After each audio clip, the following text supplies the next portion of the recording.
আসসালামু আলাইকুম, সবাই কেমন আছেন? আসলে গত 1.5 থেকে 2 বছর আগে আমি একটা কয়েন বক্স নিই আর কি। আমার এটা নেওয়ার একটাই উদ্দেশ্য যে আমি কিছু টাকা রাখবো এখানে।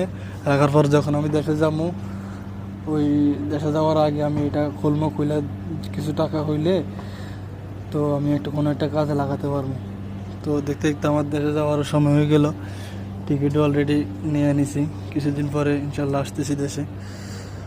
আসলে ওইটার মধ্যে আমার কোনো বড় অ্যামাউন্টের কোনো টাকা রাখা হয় নাই। আমি যে স্যালারি পাই ওইটা আমি দেশে পাঠাই দিই। আমার যে খানার টাকা রাখি আমি, ওই খানার টাকার থেকে আমি কিছু টাকা এখানে রাখছি। গত 6-7 মাস ধরে কোনো টাকাই রাখতে পারিনি। আর আর কি বলবো, আমি দেশে যতবার কয়েন বক্স নিয়েছিলাম, 1 মাস 2 মাস, তারপর আমি এটারও ভাঙ্গিয়া খাইয়া ফেলতাম।